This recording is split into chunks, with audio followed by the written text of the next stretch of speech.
कोलकाता की आरजी कर medical hospital में जो कुछ हुआ सबने देखा। अभया की चीखती हुई चिल्लाती हुई आवाज किसी ने न सुनी। उसके पैर चीर दिए गए थे, उसकी आंखों से आंसू गिर रहे थे और वो आंसू नहीं बल्कि खून के आंसू थे। उसके प्राइवेट पार्ट को घायल कर दिया गया था। वो चीखती रही, चिल्लाती रही। उसके सिर पर चोट के निशान पाए गए हैं और इस तरह से उसे पीट पीट कर मारा गया। उसके माँ बाप ने जब उसे देखा तो सिर्फ एक ही लफ्ज में कहा कि मेरी बेटी को मारा गया है। वहीं सबसे पहले उन्हें जब बुलाया गया हॉस्पिटल तो उससे पहले उन्हें 3 कॉल किए गए और वो 3 कॉल का ऑडियो वायरल हो रहा है।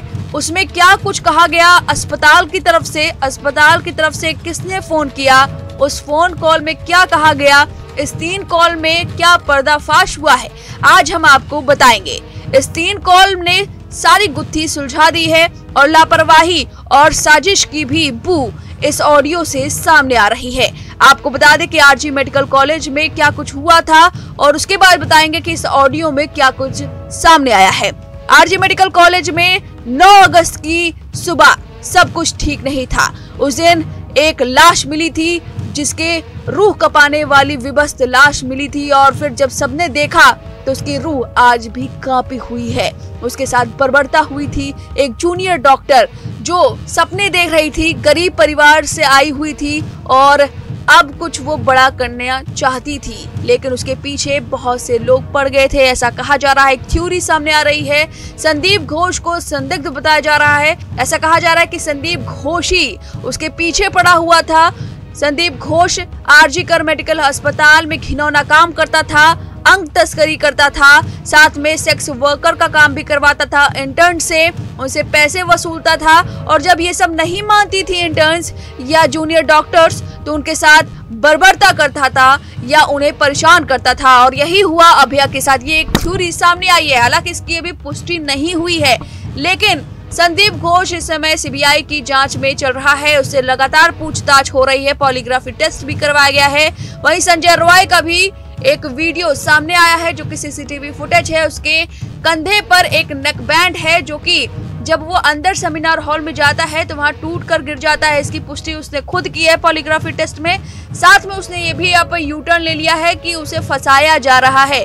तो पूरे मामले में लगातार ट्विस्ट पर ट्विस्ट नजर आ रहा है। वहीं ममता बनर्जी की लापरवाही जो लोगों ने बताई है कि किस तरह से पुलिस प्रशासन ने उस जगह को सुरक्षित नहीं रखा जहां पर ये पूरी घटना हुई है। सेमिनार हॉल को प्रदर्शन की आड़ में तोड़ दिया गया, उसके बावजूद पुलिस वहां पर बताते हैं लोग कि वॉशरूम में जाकर छुप गए। ये बहुत बड़ी फेलियर है सरकार की, जिसकी वजह से लोग सड़कों पर उतरे हैं और ये नबन्ना प्रोटेस्ट कर रहे हैं। नबन्ना सचिवालय है, ममता बनर्जी का वहां पर दफ्तर भी है और आपको बता दें कि इस प्रोटेस्ट में मांग उठ रही है कि सीएम पद से ममता बनर्जी इस्तीफा दें। और इस बीच जो ऑडियो वायरल हुआ है, चलिए उसको बताते हैं कि क्या कुछ इस ऑडियो में कहा गया है। आपको बता दें कि 3 ऑडियो रिकॉर्डिंग सामने आई है जिसमें पीड़िता परिवार से बोले गए झूठ का पर्दाफाश हो रहा है। इन रिकॉर्डिंग के अनुसार पीड़िता के परिजनों को घटना वाले दिन 9 अगस्त को सुबह 1 घंटे में 3 फोन कॉल आई।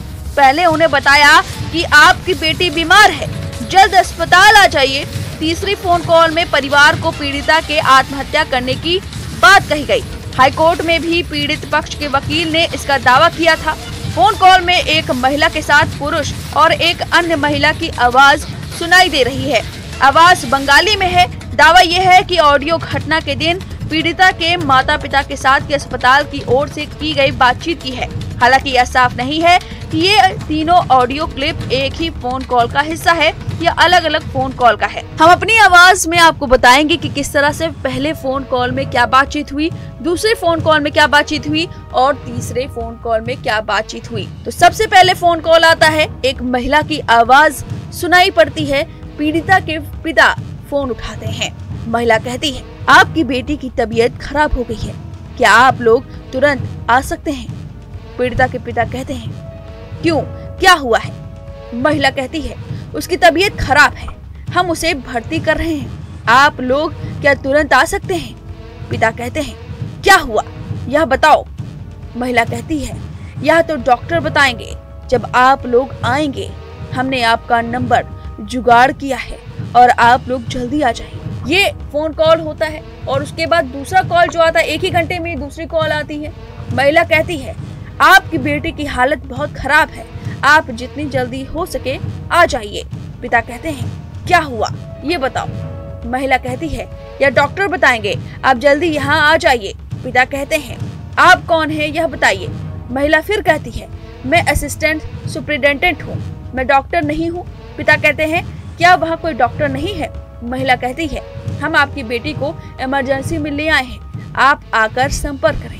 वही फिर तीसरा कॉल आता है जिसमें महिला फिर को फोन करती है। महिला कहती है शायद उसने आत्महत्या कर ली है या मर गई है, पुलिस यहाँ है, हम अस्पताल में सभी के सामने हैं, हम फोन कर रहे हैं। तो ये 3 फोन कॉल होते हैं जिसका ऑडियो वायरल हो रहा है। आपको बता दें कि इस ऑडियो वायरल के बाद लोगों का खून खौल रहा है कि किस तरह से झूठ बोला गया है, पहले बार, दूसरी बार और तीसरी बार, 1 घंटे में 3 झूठ। क्या लाश देखकर उन्हें ये नहीं पता चला कि ये हत्या की गई है? अगर मान लीजिए संवेदना के तौर पर उन्होंने परिवार वालों को ये बताना उचित नहीं समझा कि जिससे वो प्रभावित ना हो और उन्हें जानकारी मिल जाए, तो क्या दूसरा तरीका नहीं था? 1 घंटे में 3 फोन कॉल। क्या अगर आप ऐसे अचानक किसी की लाश देखते हैं तो क्या 1 घंटे में 3 कॉल आप करेंगे? तो इस तरह से इसे झूठ का पर्दाफाश बताया जा रहा है। वहीं आपको बता दें कि पश्चिम बंगाल की ममता बनर्जी ने 2 सितंबर को विधानसभा का 2 दिवसीय विशेष सत्र बुलाया है, जिसमें दुष्कर्म के दोषियों को फांसी की सजा देने का प्रावधान करने वाला बिल पारित किया जाएगा। हालांकि ममता बनर्जी लगातार विरोध का सामना कर रही हैं, लोग सड़कों पर उतरे हुए हैं, नबन्ना प्रोटेस्ट कर रहे हैं और लोगों की एक ही मांग है कि ममता सरकार ने जो कुछ किया इस पूरे मामले पर वो ठीक नहीं। यहाँ तक कि सुप्रीम कोर्ट ने भी फटकार लगाई है। फिलहाल इस ऑडियो वायरल ऑडियो पर आपकी जो भी राय है हमें कमेंट करके जरूर बताएं।